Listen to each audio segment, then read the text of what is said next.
हरे कृष्णा। इंदिरा एकादशी का व्रत और उसकी कथा। ब्रह्म वैवर्त पुराण में भगवान श्री कृष्ण और युधिष्ठिर महाराज के संवाद में इंदिरा एकादशी के महात्म्य का वर्णन आता है। युधिष्ठिर महाराज ने पूछा, हे मधुसूदन, आश्विन मास के कृष्ण पक्ष में आने वाली एकादशी का क्या नाम है? उसे पालन करने की विधि क्या है? इस व्रत से क्या फल प्राप्ति होती है? कृपया विस्तार से वर्णन करें।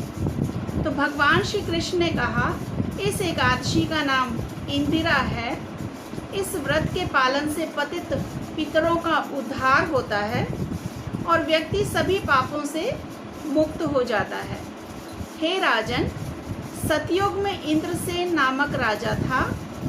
अपने सभी शत्रुओं को पराजित करके वह महिष्मतीपुरी राज्य पर राज करता था।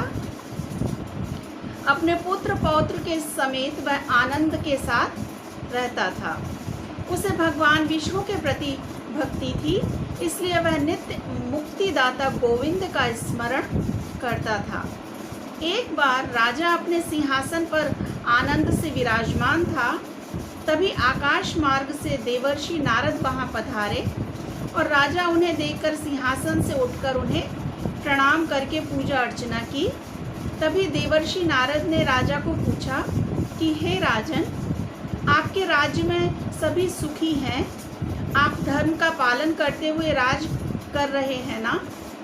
तथा भगवान विष्णु के चरण कमलों में आपकी भक्ति है ना? मतलब उन्होंने उनसे राजा से प्रश्न किया। तभी राजा ने कहा कि हे देवर्षि, आपकी कृपा से सब प्रकार से यहाँ पर ठीक है। यज्ञों के फल हेतु ही आज आपके दर्शन हुए हैं। कृपया आपके आने का उद्देश्य बताइए। तो राजा के नम्र वचन सुनकर नारद मुनि ने कहा कि हे नृपश्रेष्ठ, एक घटी हुई अद्भुत घटना सुनो। ब्रह्मलोक में मैं यमलोक गया था। वहाँ पर यमराज ने मेरा योग्य स्वागत किया। वहाँ पर मैंने आपके पुण्यवान पिताश्री को देखा। उन्होंने मेरे पास तुम्हारे लिए संदेश दिया है। वह संदेश है कि हे देवर्षि, मेरा पुत्र इंद्रसेन महिष्मतीपुरी का राजा है। उससे आप कहना कि अनजाने में किए गए पाप कर्मों के कारण मैं यमलोक में हूँ। मेरे उद्धार के लिए इंदिरा एकादशी का व्रत पालन करके उसका फल मुझे अर्पण करें। तो नारद मुनि ने आगे कहा, हे राजन, आपके पिताश्री को भगवत धाम प्राप्ति होने के लिए आपको इंदिरा एकादशी का व्रत करना चाहिए। तभी राजा ने पूछा कि हे देवर्षि, कृपया इस व्रत की आप विधि बताएं। तो नारद मुनि ने कहा कि हे राजन, दशमी के दिन प्रातःकाल उठकर स्नान के पश्चात पितरों को तर्पण देना चाहिए। केवल एक बार ही भोजन और रात को चटाई पर सोना चाहिए। एकादशी के दिन प्रातःकाल उठकर स्नान करें। उसके बाद दिन भर प्रजल्प न करने का व्रत धारण करके पूर्ण उपवास करना चाहिए। भगवान अरविंद, मैं आपकी शरण आया हूँ, ऐसी प्रार्थना करनी चाहिए। तो मध्याह्न के समय शालग्राम के सामने पितरों को तर्पण अर्पण करके ब्राह्मणों को भोजन और दक्षिणा देकर संतुष्ट करना चाहिए। बचा हुआ अन्न गाय को देना चाहिए।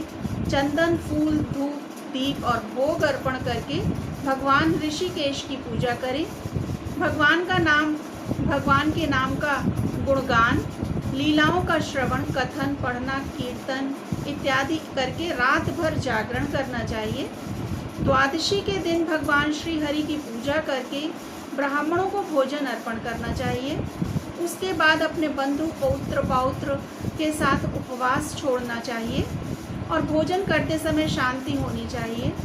हे राजन, मेरे कहे अनुसार अगर आप व्रत का पालन कर रहे हैं तो आपके पितरों को जल्दी ही भगवत धाम की प्राप्ति होगी। इतना कहकर देवर्षि नारद अंतर्ध्यान हो गए और देवर्षि नारद के कहे अनुसार राजा ने व्रत का पालन किया।